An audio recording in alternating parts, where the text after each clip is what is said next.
While some news outlets keep ignoring or downplaying the Hunter Biden allegations, the FBI confirmed it has his hard drive, and a former business partner confirmed to Fox News and the New York Post the authenticity of emails showing the former vice president said tried to make millions of dollars in China. But there's more. Joining us now is Fox News correspondent Griff Jenkins. So, Griff, the former business partner's name is Tony Bobulinski. Here's a brief look at what he said when the Trump campaign brought him to the Nashville debate. I've heard Joe Biden say that he's never discussed business with Hunter. That is false.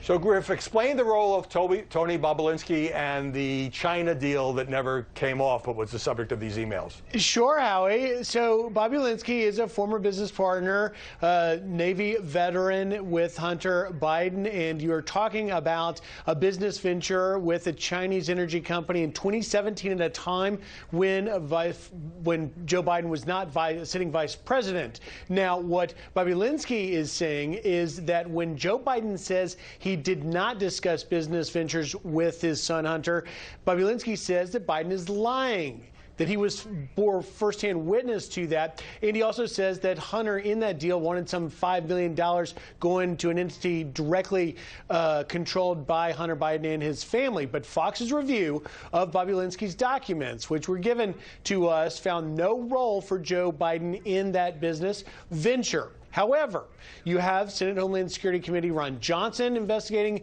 the Biden family business for conflicts of interest, and Bobulinski's legal team has offered to meet with the FBI. And I think really the point now this morning, Howie, is a lot of people are wondering if a former business partner of one of President Trump's sons alleged firsthand knowledge of an influence peddling scheme directly involving the president with an adversary, would these news organizations be covering it in the same manner? There's another former business partner who says he knows of no involvement by Joe Biden. And the Wall Street Journal says that also reviewed the text messages and emails saying they don't show either Hunter Biden or James Biden, the brother, discussing a role for Joe Biden. My problem with this, briefly, Griff, is that these emails are from 2017. At that time, Joe Biden is out of office. So while it may have been unseemly, if it was true that Joe Biden was even acquiescing in potential deal with China, he no longer has the power of the White House behind him at that time.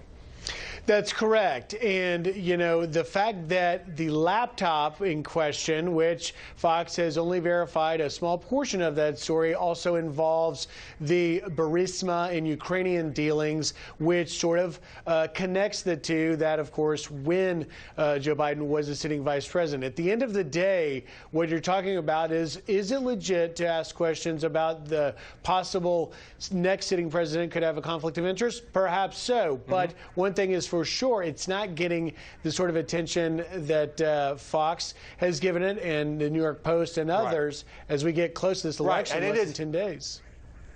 And it is legitimate, except National Public Radio has barely covered the Hunter Biden allegations. Managing editor Terrence Samuel quoted as saying, "We don't want to waste our time on stories that are not really stories. We don't want to waste the listeners' and readers' time on stories that are just pure distractions. How about reporting on it? And if you think you can knock it down, fine, but it's not a distraction. It's not a waste of time. I got to go." Griff Jenkins, great to have you as always. Thanks, Howie.